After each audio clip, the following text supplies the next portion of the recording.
Every town and city we roam looking for addicts. So throw me them infinity stones and let's get at it. The master of Gavin about to come in attractions. They marvel at the way I push the Millennium Falcon. So strap in and we can see what's on tap. Nerd Mafia, forget about it. We run laps in 12 parsecs, maybe less, and done flat. A good fella here to bless them all with fun facts. I got that lightsaber handy, cutting through the fluff when discussing the families on this adventure, the podcast Avenger. It's Hope Talk. They don't want to see us when we angry.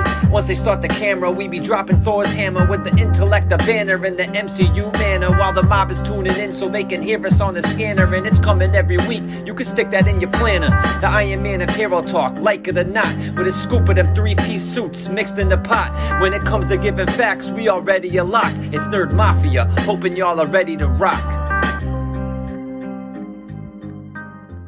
Leave the gun. Technical knowledge.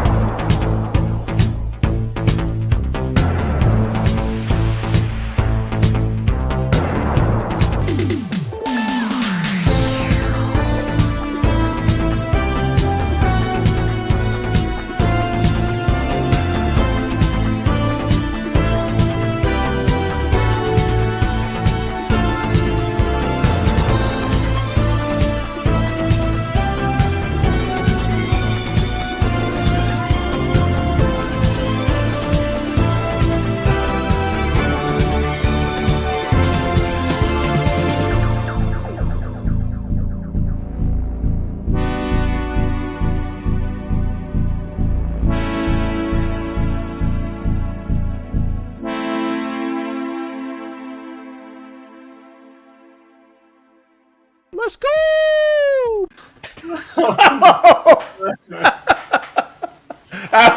That was fantastic. Why did my face look so perfect on there? And we got some music now too. Some regular music. Set the tone.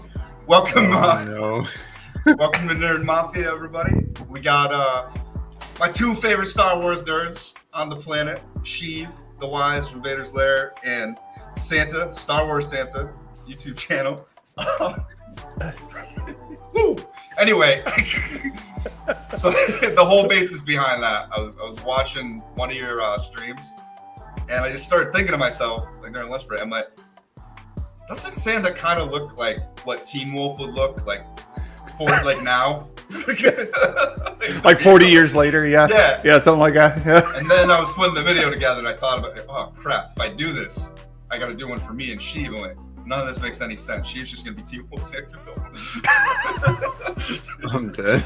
It was so good.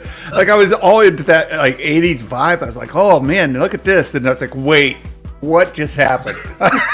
The amazing things too, like I had the idea for like the special presentation thing, and then yesterday as I was putting it together, randomly on my YouTube feed, somebody did a 1975 version of Andor, so I ripped off some of that, but it was like, this all is perfect. Like, that's great.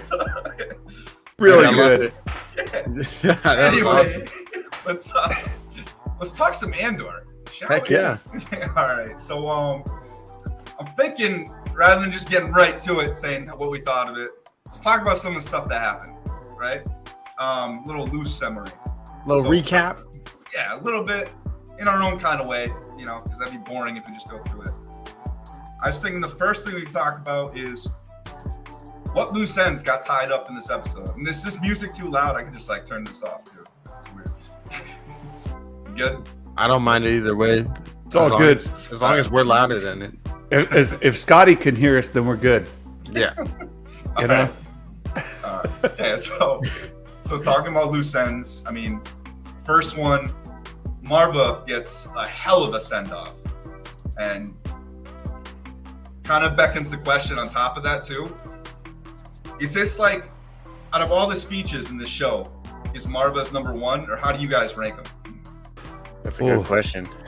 It's a really good one. I'll start with, I hear a lot of people talk about like one-upped B2 one-upped R2 delivering Leia's message to Obi-Wan. But it's a lot closer to Rebels when you see Chopper playing Saul's message. You got Saul's great big old noggin out there. It's a lot closer to that. So Chopper's still the boss. Like, right? Right now. There's no question. Chopper, still owns it. And Saul Guerrera's head was way bigger than Marva was, even though she was, tall and all that was good. It gave me vibes of Rebels. That's where my head went with it, and Chopper. But that was a fantastic speech, a good motivational speech. I don't think it's the best, though. I don't think it's the best. I'm actually leaning towards the recorded manifesto. Oh, the manifesto. I'm leaning towards the manifesto. I need to go back and rewatch it and really let that sink in. But the manifesto, just because of the way it ties into like World War I and like the match that lit that World War off, it was just one event, right? Like, got Allied forces involved. So that's kind of where my head is on it. I don't know. What do you think, Sheiv? No, I think it was definitely one of the most powerful scenes in the show, but the show had so many powerful scenes. It's hard to put it at the top. Kino Loy's in particular just resonates, just him telling the prisoners, and the fact that at the end of his speech, he didn't it was so interesting to me thinking back, because Luthen's speech is also so powerful to me. And kind of what he's saying, he's sacrificing every aspect of his life to fight the Empire, basically, and literally giving everything that he has to do that. And he knows he's not going to see the end, but at the same time, he's using others to sacrifice, and he's sacrificing his morals. But then you got Kino Loy, who's literally sacrificing everything. He can't swim. Like, the dude literally, is inspiring others in his speech to do what basically Luthen's doing in the long run of sacrificing himself for the cause. But Kino literally did it right there after the speech, and we see it at the end of that episode with him saying that he can't even swim. Right. It's wild. Right. I don't know. I almost forgot about Kino's speech when I was thinking about these. I was really main thing on my mind was the manifesto. I didn't think about the manifesto one. That was a good bring up there, Santa. Well, it's just because it struck me when I was listening to it.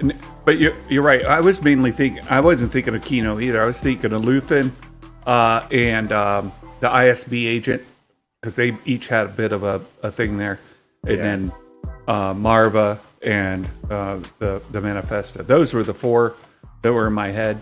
But Kino's was big, especially knowing what he knew, right? You don't know it at the time. It's crazy. Like, he can't swim. There's one way out, right? And so they start that chant, and he's running there with them. One way out. He knows, they all know what the way out is, and he knows he can't swim, and so he's just charging to the end. And then you think Andor's gonna help him be a flotation device, and he just gets pushed off. It's this is so bad. He's he's about to lean in to help, and then poof. Poof. Yeah. Oh man.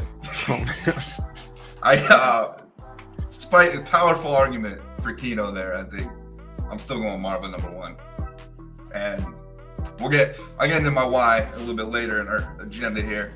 So it's tough to talk about, but one thing I was actually going to plan on talking about until we just said something, just the powerful scenes in this show. And I know with all the articles and stuff, you don't want to get political, but just the way this show just kind of highlights almost better than Starship Troopers did, just how bad fascism actually is.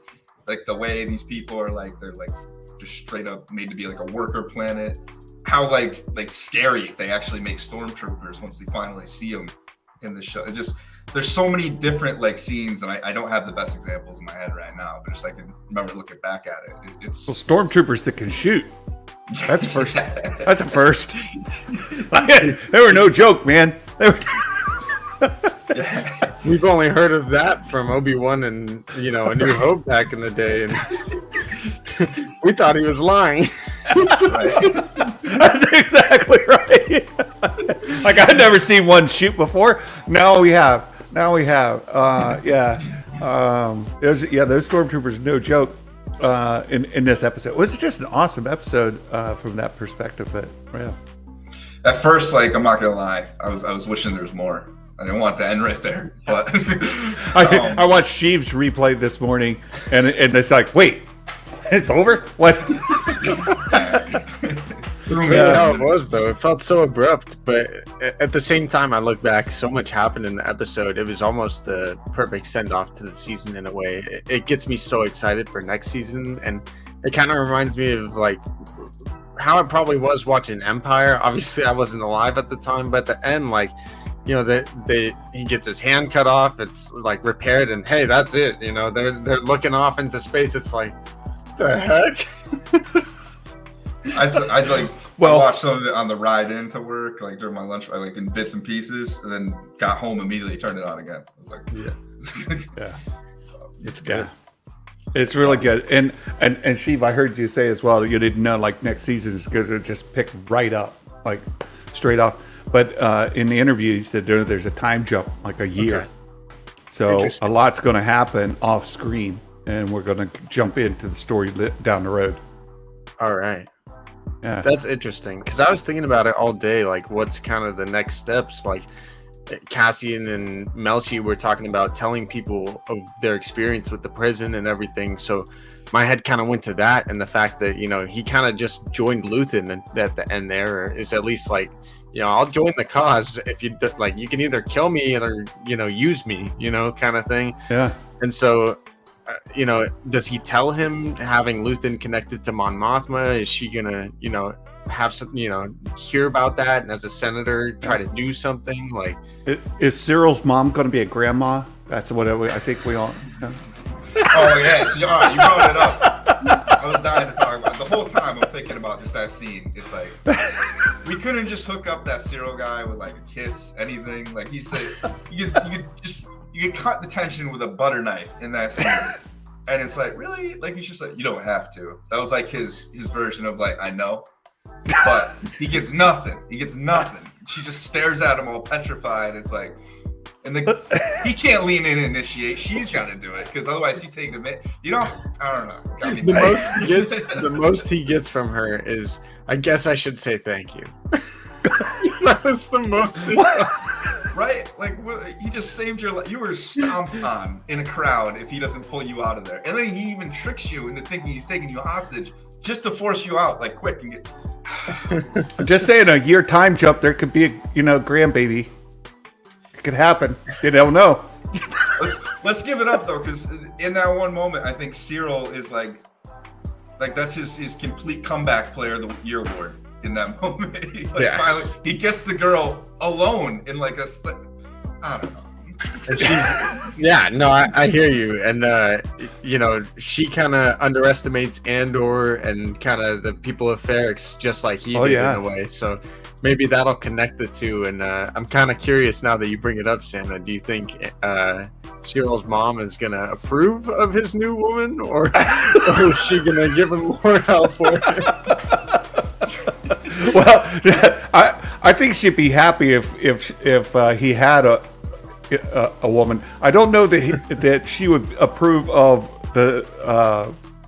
his woman being more powerful than him, though. Oh, right. Like she's right, because she's like, oh, you're such a failure. You're such a loser. You're all this, and then you find yourself a girl, and she's more powerful than you too. Look how weak you are, right? I can see that. He's into women like his mom apparently. I was gonna say. So maybe his mom's gonna take. Maybe there's a third bowl of cereal for Cyril lined up in the future, right? A third bowl in that tiny little apartment.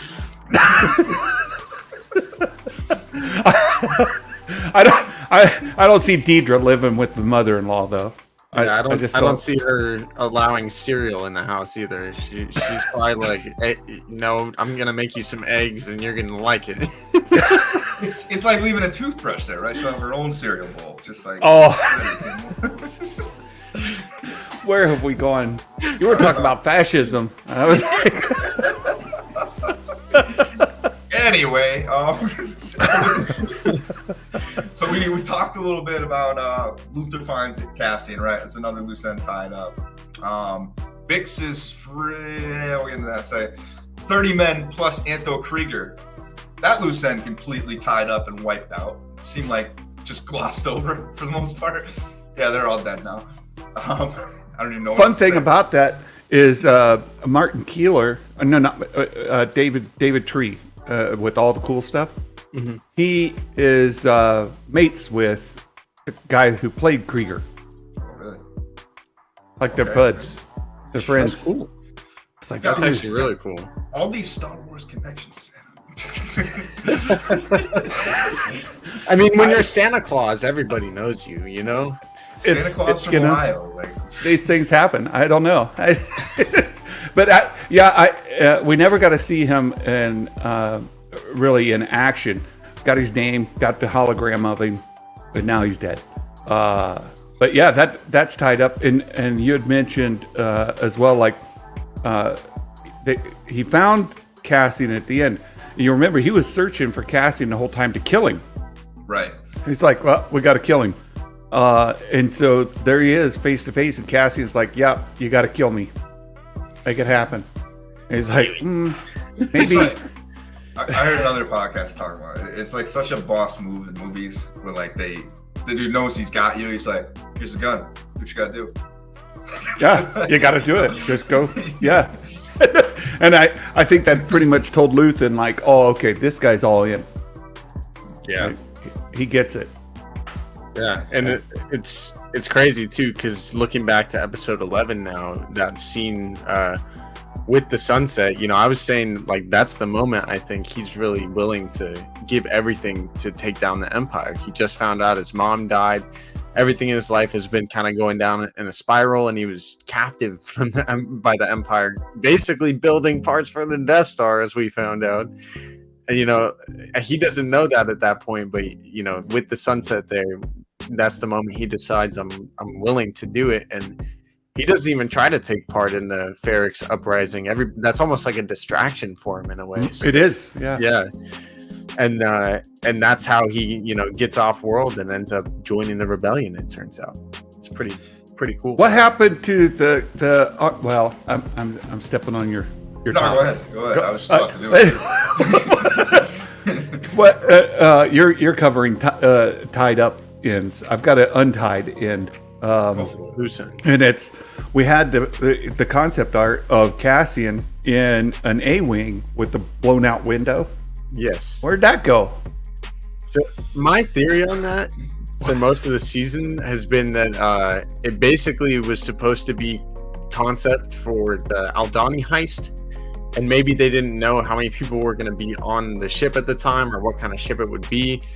And that was just kind of the concept art for it. And then, of course, it became what we see with that Aldhani heist and having all the stuff crashing around him and whatnot.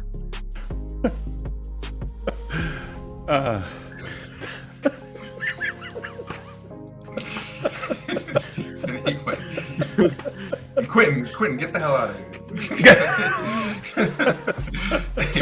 Go watch the episode, man. Don't hang out here. It's a bad place for you. All right, I'm not spoiling anybody. But anyway, what the hell were we now? All right, he knows what he's in for. Yeah. What I was gonna say is, so with everything going on in Ferrix, we already started talking about that. Was this actually the first battle of the Civil War now? Did they just make that happen? Technically, it's a riot, but they're fighting soldiers. I was thinking about that today myself, and you know, the timeline of when this takes place, you know, probably closer to 4 years before Zero BBY and before A New Hope and everything. this is like 15 years ish after Revenge of the Sith. So there's definitely been some other uprisings and different things along the way, but this could be one of the kind of more pivotal moments and eras, and really it all kind of illustrates that Luthen's plan throughout season 1 here of Andor was really, it worked the way that he hoped it would. People are starting to rebel. People are starting to uprise against the Empire because the Empire is cracking down with these ridiculous rules and different things and taking over different planets, just being the fascists that they are.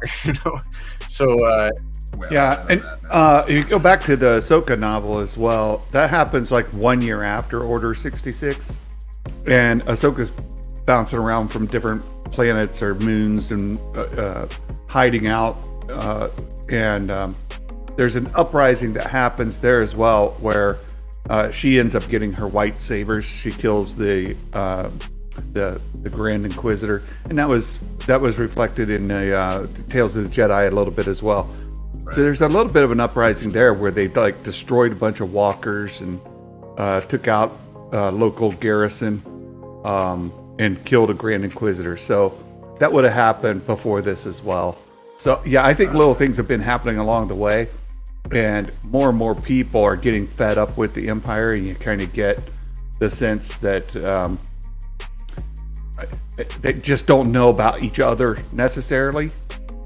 Yeah, and I mean they're hearing of things like the Aldhani heist, and some people like Marva are speculating that this isn't just people robbing. This is an uprising, and that probably got people to motivate to rebel. And then we know in about a year or so from now, Ezra is going to put a call to action out to start to uprise and rebel, and more people are going to be joining the cause as we get closer to A New Hope and Rogue One.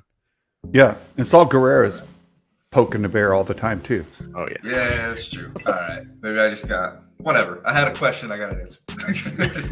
no, it's a good question, to be honest. It really is. I was even thinking about it today. Like, is this kind of the start of something? And the chat's even kind of saying, like, it's just Ferrix at the end of the day. But it is kind of a pivotal moment, thinking about kind of what's happening throughout the season. Like, really, the Aldhani heist, in my opinion, is such a pivotal moment in the rebellion, in a way. That's some high praise coming from Reefer Man. Well, I want to bring up something you mentioned, just kind of in passing. It's something I've been wanting to talk about. Is the Aldhani heist kind of caused the Empire to respond by passing what is essentially the Patriot Act, right? You can get wiretaps without a warrant. You can surveil without any permission. You just go do it, right? If you see a need, and of course then Deidre takes advantage of it right off. Yeah. But essentially that's the Patriot Act, and what a lot of people push back against when that happened. Like, wait a second, you can all of a sudden get wiretaps without a warrant. You can surveil U.S. citizens without a court order.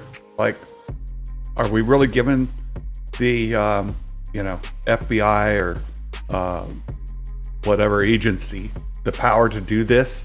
Yeah, and they did. I mean, that is what it was. So, by the way, it's still in effect. Fun fact. Yes. Nobody seems to talk about it.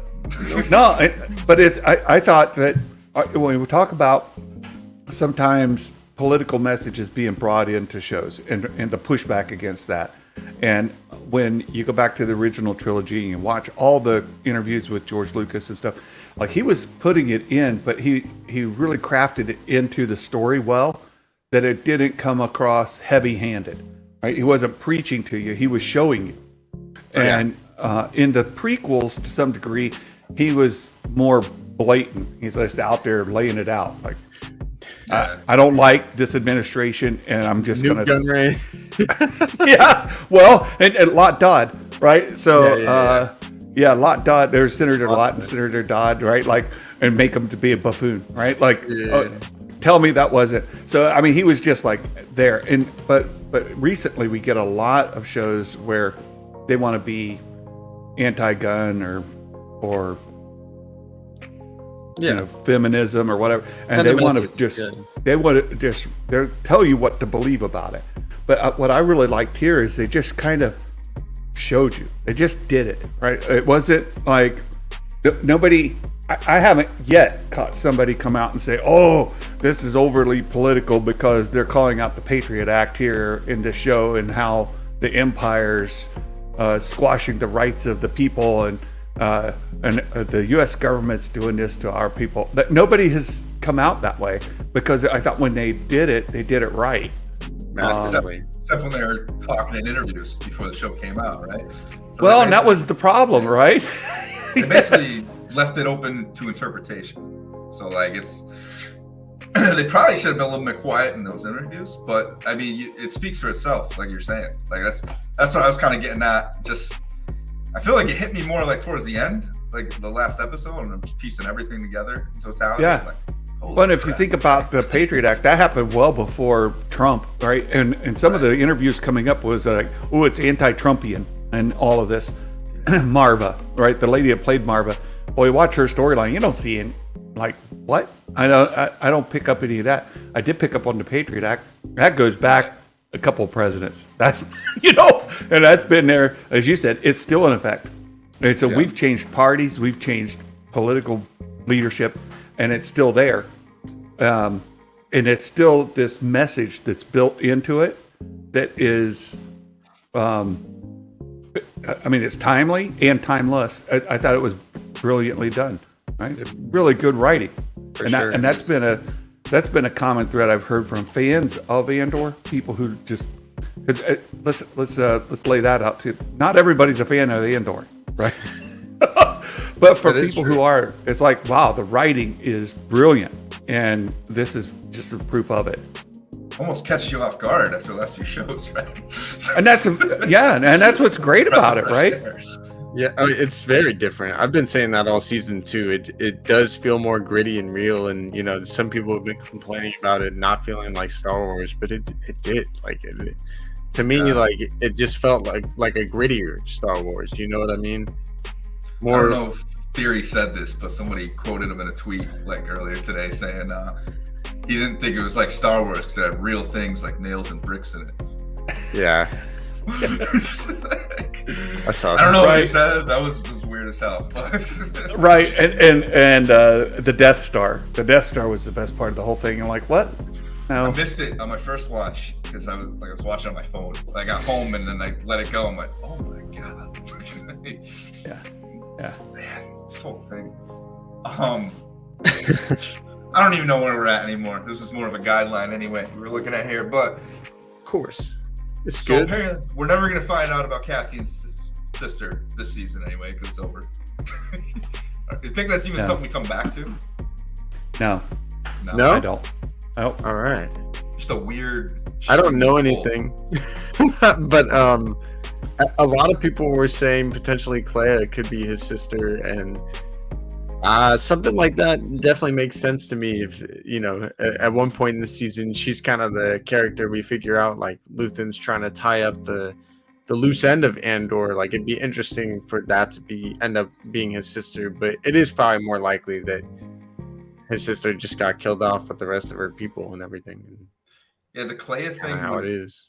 Luthen seemed to know like an awful lot about Cassian Andor before he went and grabbed him, and I'm betting that he's not doing most of that research. It's probably Clea, like his paralegal for the most part, So it's if she can't connect the dots, I don't know. It just wouldn't make sense to me. But at the same time, I'm just kind of annoyed that they brought that up in the first 3 episodes and then never came back to it whatsoever. Give me something. It was literally like the starting point of the show, to your point. So the scene with Marva, I feel like I have to go watch it back where she's kind of like just forget about it. But I don't know. I'm kind of with you, Green Bear. I don't know if I can forget about it now. Like the way they started off like that. It's not a deal breaker completely, but it's like it's nagging me. Like I'm always gonna wonder what happened to his sister. Damn it, Gilroy! But anyway, so that was one loose end left, and The other one was just like, I was kind of hoping, obviously there's no room for anything else to tell, but Luthen's background, that still got me wondering, like, is there more to this guy than we know? Like, so many people have all these different theories about him being a possible Jedi. I think that's completely out the window, but I could be wrong. I think go for it, Santa. No, I think some people have started to pick up on that Luthen, Rael and Rael Averross, like that name being shared, may not be accidental. Yeah, could be a nod. It could be. It could be a connection where he's just kind of taken on a different name. Also, it could be nothing. Yeah, it could be a nothing. I don't know, man. I don't think he's probably Rael Averross. It probably is a nothing, but I really have been so intrigued with his character and kind of just what he's meant to the rebellion and in the Star Wars universe. Like, I feel like it's one of the best additions that we've had in a while. I don't know, man. Stellan Skarsgård did a fantastic job with that character, and his speech really does still, like, you know, linger in the back of my mind. Like, what a crazy character. I'm kind of a gold digger. I like him for his ship. So I mean, plus everything. Right. The mystery behind him is like, I want to know more. I want to know who this guy is. I mean, are they like working on just launching a whole series about young Luthen at some point? Like, what's going on here? To base the question, though, of whether or not he's a Jedi, since we saw him on Coruscant and everything, like, ever since then, I'm like, there's probably no way he's a Jedi. Just, if you're a member of the Jedi Order and you survived Order 66 and went through all of that, I doubt the place that you would go to hide is in plain sight right under Palpatine's nose. Like, it's not a very good place to hide. How ruthless he is, too. Like, he'd have to completely, basically just cut himself off from the Force and then not scratch that itch that terrible Grand Inquisitor actor was talking about. What? No, I'm just joking. But I mean, I don't know. You got a point. And he's almost too caught up in revenge to be a Jedi, even if he was at one point somehow, which I highly doubt, he's got more of that Sith in him. He's such an absolutist, you know what I mean? Yeah, I kind of fall into Meg's camp a little bit. Star Wars Meg, saying maybe he and Jocasta Nu had a little covert relationship, and that's how he kind of got brought into the artifacts and his knowledge of the Force or the Jedi and everything that's going on. Heck, he knows more about the Rakatan Empire than I do. right. And so I think a lot of that could be in a relationship with Jocasta. Yeah, I've liked that theory. Yeah, I've liked it since you brought it up too. Yeah, or it's just the son of junk traders, you know. So it could be it. I love it. Probably. Right. I will say I've been curious what his connection to Mon Mothma and Vel has been, like how they got into the Empire or not the Empire, into the rebellion with him. Like, obviously the two of them growing up as cousins, most likely, you know, the Chandelaren customs and everything, like they've always kind of wanted to rebel against all of that stuff. And in a way, Mon Mothma does it in silence, kind of in envy of Vel, being able to kind of go out there and do stuff. And then Vel has kind of gotten to a point where she just is willing to do all of that stuff and doesn't really worry about sacrificing herself at the end of the day for the cause. So I think that's really interesting, though, the two of them and how they got connected with Luthen. And I kind of hope that gets explored in a way in season 2. But it didn't again, I have only watched it the once. I need to go watch it again. But she talks about getting looped in with Luthen through the financial kind of money laundering, right? Or am I misremembering? And I think it was through her money laundering efforts. I guess I'm kind of curious, was she laundering to him but like... Did he notice her laundering to other people? Did he bring her in to launder? Like, how did that kind of relationship start? And the fact that all of them are blonde or like redhead, is he related to them in some way? Maybe, I don't know. It's just a very interesting dynamic. Yeah. Switch it up a little bit. 3 episodes. Yeah, I was just looking at Jedi Mike's question here. It's a solid question. Yeah. It is a solid question. Because we know season 2 is year 4, 3, 2, and 1, 3 episode arcs. It may feel a little herky-jerky, like jumping.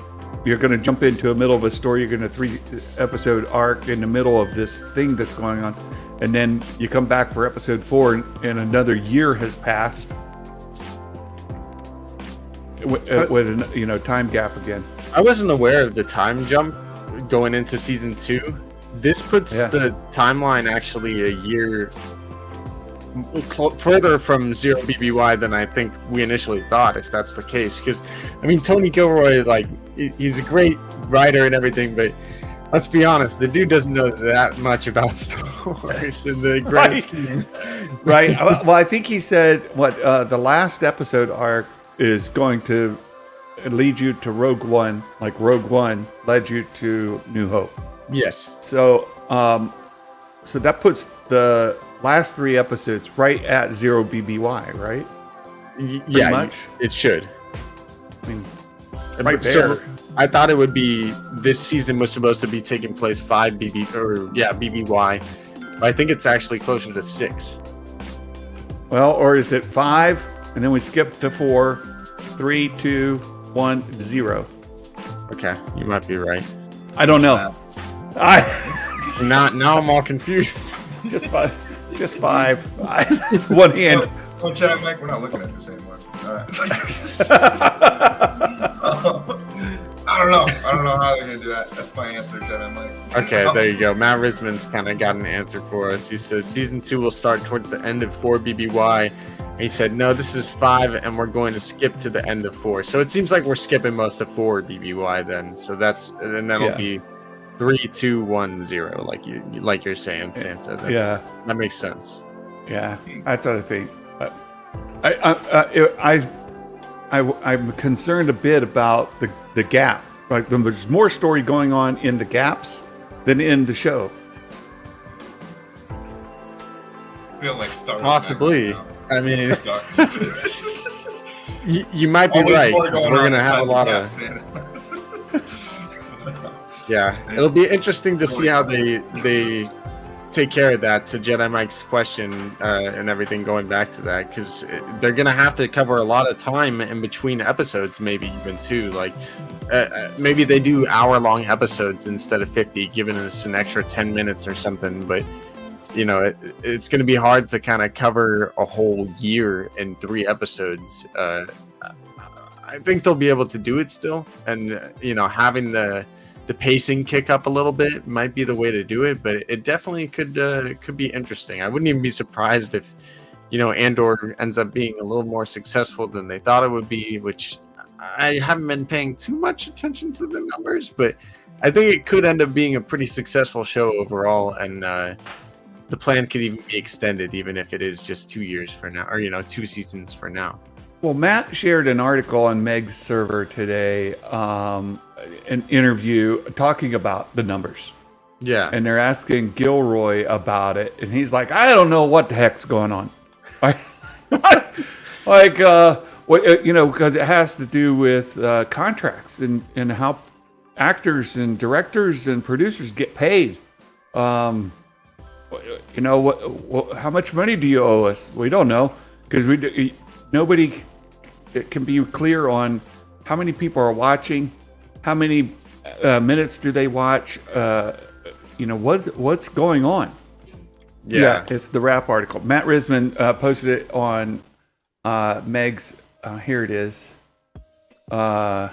It's on Meg's Andor spoilers from 2:12 p.m.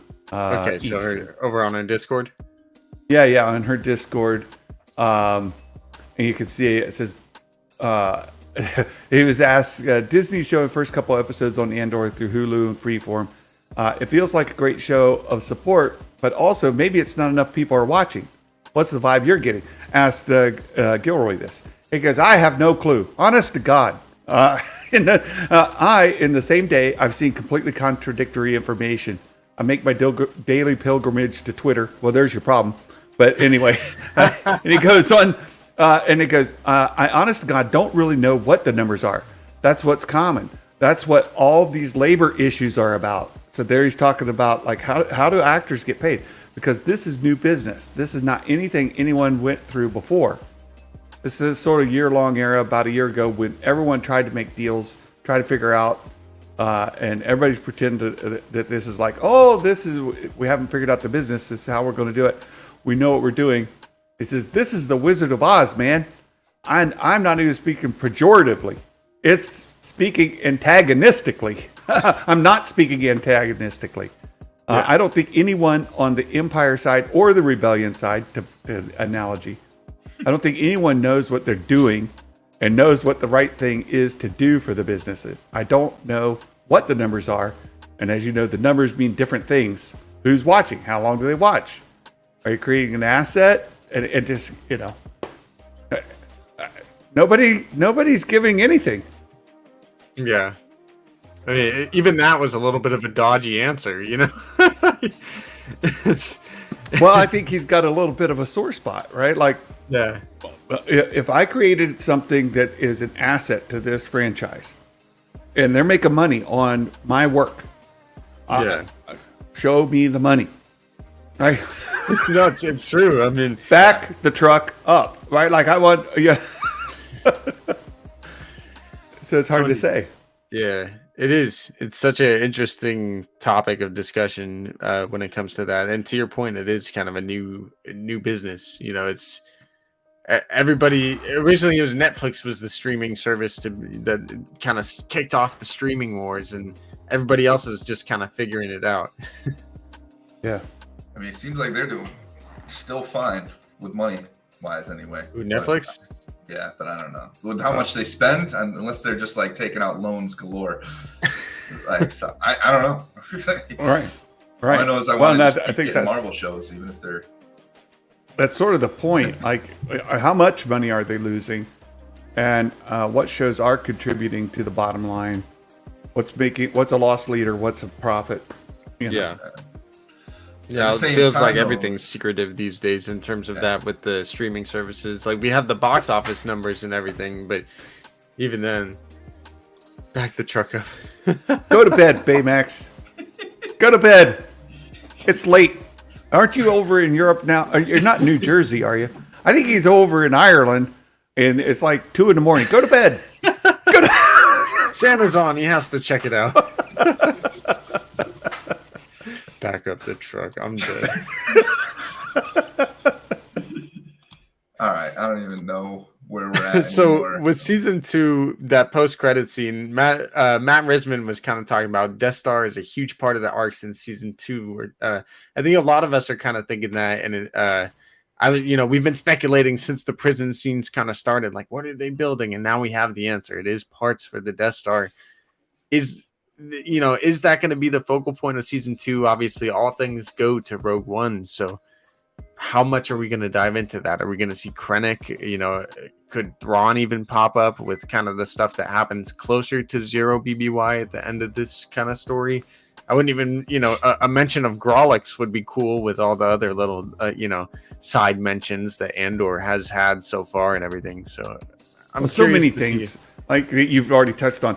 Have either of you or both of you read Catalyst? Have you read the book?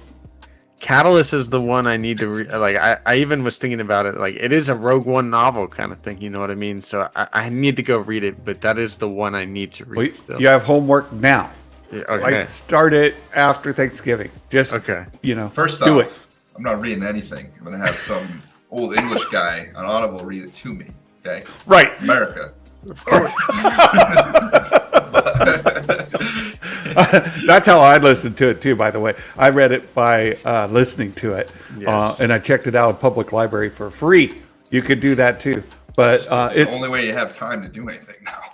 Well, yeah, Catalyst, and then the other is Rebels Rising. Those two books are critical. They overlap this perfectly, and so many questions coming out of it. When you mentioned Krennic and and even the tie-overs to Rebels, Yeah. right, the animated series. All of this is like happening at the same time, and how does this get woven into it? And we were just talking about like this next season is going to cover 4-year gap, right? A 4-year time period. Rebels happens during the exact same time period. Yes. And how well will it weave in and out of that? Catalyst, Rebels Rising. Yeah, Rebels Rising is an absolutely brilliant book. It has to do with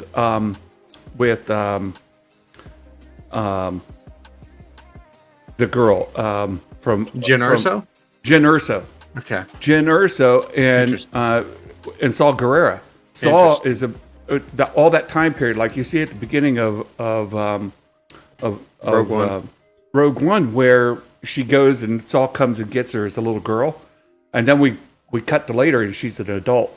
Yeah. Well, and it's been a Rebels couple years Rising since- covers that gap in between.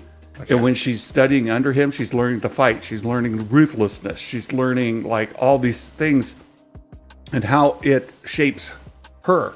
Again, that's just going to be during this same time. Right? Will Jyn Erso show up? Will Galen Erso show up? It's so many questions. Holy moly. Yeah. It's kind of genius and like awesome for me, and even more so Sheiv, that they're pretty much gonna be catering to all the kids that watched Rebels and now are like kind of growing up and can spend money. So all like the shows will be kind of like Rebel centric in some way. They'll tie into Ahsoka. Oh my god, I cannot wait till Ahsoka. I've been saying Ahsoka's gonna be crazy. How long am I saying this now, Sheiv? Like a year and a half, 2 years? Like that's At my least. most anticipated show I want to watch. Ahsoka. Not even for purely Ahsoka. Like I want to see all the Rebels characters come into it. So Oh yeah. oh my god.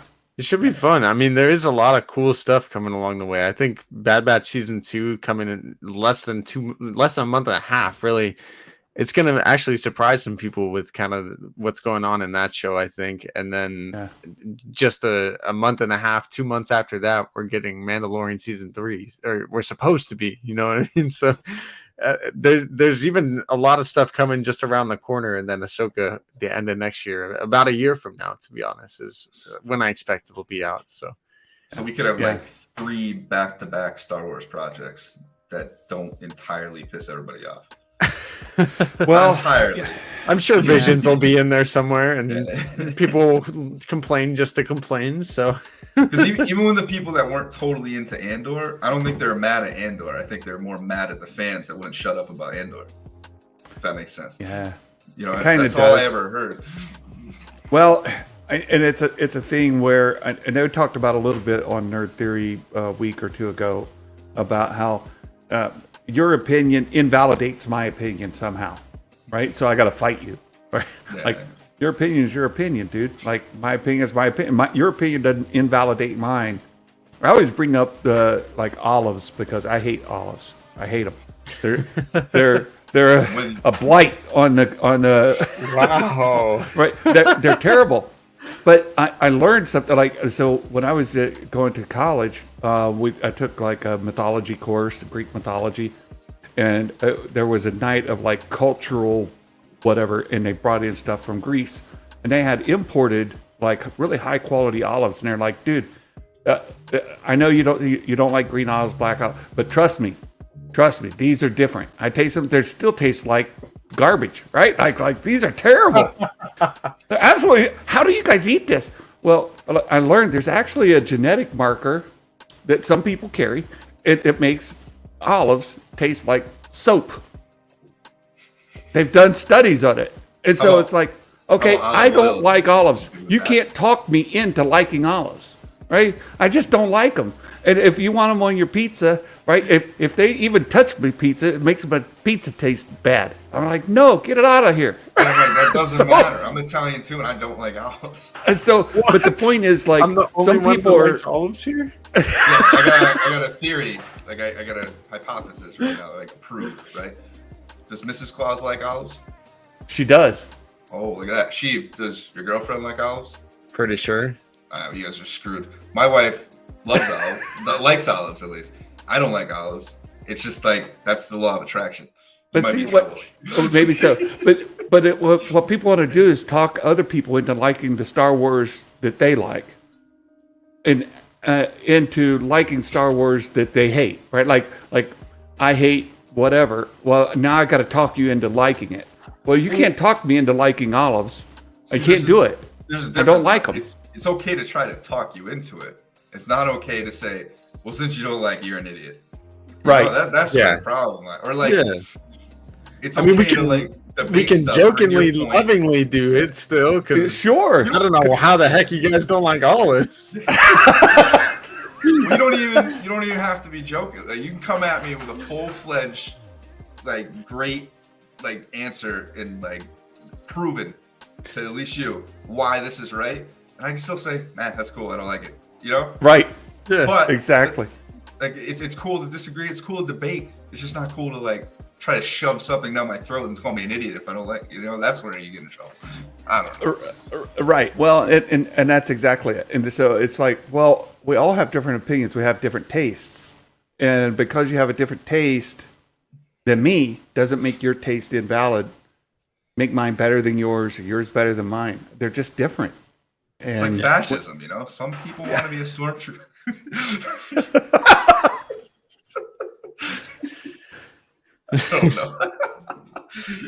I don't know where we are, how we got here at this point. I don't even know. I don't know. But olives, yeah, don't like them. Sorry, Chad. I'm like, sorry, Sheiv. They're wonderful. Relationship doomed.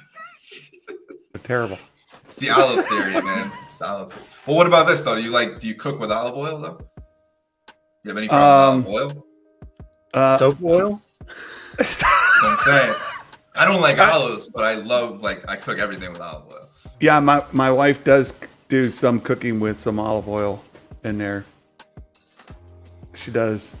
I don't know, olive oil, does it taste like olives? It's basically. I don't. You probably wouldn't be able to tell the difference between that and like vegetable oil. To be honest with you. Right, that's what I was thinking. Like vegetable oil, that's fine. Like, yeah. Cilantro does. A lot of people say cilantro tastes like soap too. Yeah. There's genetic markers that make these things taste bad. It's not just like an opinion. It's like, no, it tastes bad. Yeah, that's and that's the thing too, is we all have our own kind of view of what Star Wars is, and that's the genetic predisposition. You know what I mean? Like, yeah. Well, and that's what I've been trying to bring up with Andor. We've got the hero's journey perfectly in Andor.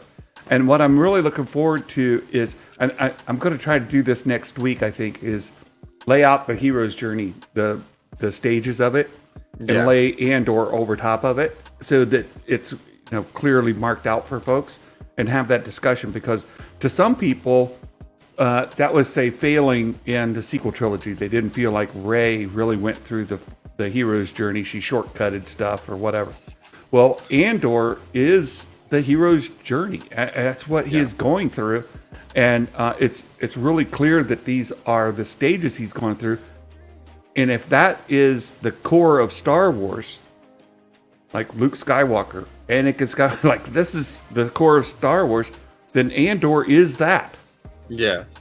But if your core is space wizards and laser swords, then I was gonna say Luthen's the space wizard dude that goes and takes him off like Obi-Wan does, Yeah. Threatens to kill him. But yeah, I get you. If you're the sword swinging, you like the lightsabers, the action sequences. Like there wasn't an abundance of that in this show. It's different. It's a different flavor. It's a question that I've been wondering about. Like, okay, people who love Rogue One but hate Andor, is it only because of the last 5 minutes of Andor? Or Rogue One? Rogue One. Is it only because of the the Vader scene? If you cut out the Vader scene, do you all of a sudden hate Rogue One? Like, I haven't run into a lot of those people. I know like one. I know one. That's like a Red Sox Yankee or a Red Sox Giants fan or a Celtics. I don't know. We got some weird people like that in New England. Yeah, Like, if you loved Rogue One and you hate Andor, why? I'm just curious about that. Andor to me, if you're going to compare the two, Andor to me is like a smaller scale Rogue One. So maybe they don't like the smaller feel to it, but I agree with you. If you don't like the feel of Andor, it's almost the same feel that you're going to have the entire way watching through Rogue One, you know? Right. I mean, you got Sharut. I'm one with the Force. Force is with me, right? But other than that, what do you got? It's no all lightsabers. But Right. So I mean, there's no Force using until Vader starts hamming people in the hallway. Right. That's it. Hamming people. I don't know. I made it up. You're throwing too many big words at me. Okay, now because I don't understand them, I'm gonna take them as disrespect. Watch your mouth. Told you got it in there. Trying so hard. Nice. All right. I don't know how much longer we can keep Santa here without him completely Getting in burning trouble. any brownie points he has with his wife left. So, a couple of things I want to get to, and we're out. First, how are you gonna do? Like, I think we talked about it already.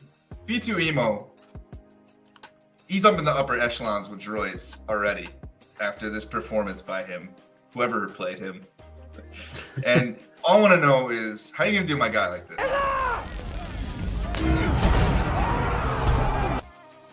That's disrespect right there. Straight up. Yeah. No, I love that the people started uprising because of that. I'll tell you what. You try that move on Chopper and see what happens. You're not walking away from that. I'm just like, that's the only thing that makes him like number 3 or so to me. Because that's the cutest, like most lovable droid in the world. B2, I'm attached to him at this point. He's not a fighter though. He's a lover, not a fighter. You thought that the people were moved by Marva's speech? No, they could care less about uprising against the Empire. They're gonna uprise for the homie B2 for getting tossed like that. That you did him too dirty. You damn right. exactly. When Cassian goes on the ship at the end, and he's like, "Oh, Cassian," like, "Oh," and you always say that, and he leaves. It's great. Do you think that we know that by the time you get to Rogue One, B2 is not in the picture? Yeah. There's been some theory that B2's intelligence gets put into K2. Yeah, my homie Tim brought that up in my chat last night, and I like that theory too. I'm all about it. What are you thinking, Green Bear? I don't know if it makes sense, but I just want B2 spirit to live on some way. That's all Yes. I'm praying for. Like I got some bad news for you. We just keep hurting this droid, man. K2 doesn't live on for very long. Yeah, but you know what I mean. At least he gets to chill with Andor for a little while. I know. Yeah. Well, it have to be too, man. Is Andor not going to make it too? Spoiler alert. Spoilers. Wait. Oh, what do we got here? Yeah, skill right. If you plan to keep my best. Yeah. Would have got Got lynched by staff. Yeah, honestly, like one of the most lovable things since like Grogu. So like I got my wife just watching all the Star Wars that I could possibly get her to watch, and I'm pretty sure we're gonna watch Andor next and see if she talks about this droid. But yeah. But anyway, I'm gonna skip by everybody now and then come right back to you because we're pretty much out of time. So what do we rank in this series? I guess the right way to do it is in the Disney Plus realm of Star Wars, or TV series of Star Wars, right? I don't know. No, screw the ranking. What do you give it 1 to 10? That's too hard of a question. It is a hard question because you got apples and oranges, right? They're not the same. I gave it about a 9 out of 10, 8.5 or 9 out of 10 total. And I think that once we add in season 2 and everything connects through all the way through Rogue One, it may be off the top. Yeah. Yeah, I think I'm right there with you, Santa. To be honest, I haven't given a formal rating yet, but I think I would give it an 8.75 or a 9, somewhere right in that range. It wasn't the perfect ever season or anything, but I loved the heck out of it. I thought they did a great job throughout the whole thing. It felt so different and kind of new to Star Wars in terms of just the gritty feel of it. We haven't seen too much gritty Star Wars like this, other than a few episodes of different shows here or there. You know, some of the animation stuff can get pretty gritty too, but this was definitely a very different Star Wars, and a 9 overall out of 10 is a really strong number, and I think that's really where it slots. The one thing I'll say about this season that I kind of felt like, you know, I don't like to be teased too much, and I felt like a lot of this season was teasing. It was like, oh, here's a little Mon Mothma, but we're not going to give you the whole thing yet. And then the way that the season ends, even, it's like, you know, he joins Luthen, and it's like, well, give me more. I know I want more, but I know I shouldn't. Yes. Right. Yeah. Cyril relates to both of you right now. Yeah, exactly, though. Even Cyril's getting teased all season. Oh, well, and that's what I brought up this morning when I watched it. I thought that they established some characters in here that people want to know more, right? Yeah. Cyril, right? People are curious about this, you know, kid, and Deidre for sure. Like you can see where she's going. I want to know more about Deidre. Luthen, as you mentioned, definitely. Like where did his history come from? Where is he? Who is he? What? How did he get here? Mon Mothma. How did he meet her? What's going on? You can. Where is this going? Exactly, and we got a different part of Mon Mothma's story here. You see bits of it in the prequels and in Rebels, and of course the original trilogy. But in here, we get to see her personal life, her husband, her kids. Like we didn't see any of that before. So to get a different side of that story and how she becomes the leader that she becomes, there's a lot of threads in here that were really well established, really well grounded, and could lead to infinite number of stories. Really, I don't know how you tell all of it in 2 seasons, as we talked about. Like, we're covering 5 years in like a ridiculous amount of time. So where do they spin off? Do they spin off into animated shows? Again, I can't recommend highly enough Catalyst and Rebels Rising. Those 2 books, dude. I'm not kidding. They're fantastic. Fine. I'll listen to him, Santa. All right. Do it. Fine. Do it. Give it. I'm gonna get my ranking here, and might surprise you. Might be a hot take, but I'm giving it a 7 out of 10. Only because I don't know if it was because I was lazy or what, but I could not figure out how to make any edited videos out of this content. It really annoyed me because I was planning on doing some more Star Wars stuff, and I just could not. I couldn't joke about this. There's nothing like. I was enjoying it's serious stuff. This is Star Wars Andor. I swore to myself I'm never doing a straight up breakdown video again, and this I didn't know what to do with this. Threw me. But anyway, what time is it? 9:03. I can hear Mrs. Claus calling. I think we all need some TVC tubes. Yeah. So, guys, yes, it's been real. I always enjoy doing this. I'm gonna bug the shit out of you after the next show comes out to come back for the next finale. Everybody chill. Oh, I'm sorry. No, I love getting to hang out with you guys. I know our schedules typically. I complain about Sheiv while I'm sleeping. That's when he live streams all the time. I'm like, what's up with you guys on the West Coast? Like, come on now, you're killing me. I gotta go to work, Santa. I gotta make money. You know, work. It's a terrible 4-letter word. We all hate it. I know. Look, I understand. I understand the pain. But for everybody that dropped by that I noticed, Rizman, Mike, Stan, Sheila Porter, Jedi Mike, Leia, Fisher. I'm gonna miss a bunch of names. My bad. But thank you all for coming by to hang out with us tonight on this Thanksgiving Eve. And I hope you all get stuffed full of turkey tomorrow. Even if you're a vegan or vegetarian, make a sacrifice. And in honor of Thanksgiving, this is going to be our outro. If you just tuned in, the Pinedale Shopping Mall has just been bombed with live turkey. film at 11. Nerd Mafia, forget about it. We run laps in 12 parsecs, maybe less, and done flat. A good fella here to bless them all with fun facts. Leave the gun. Take the cannoli.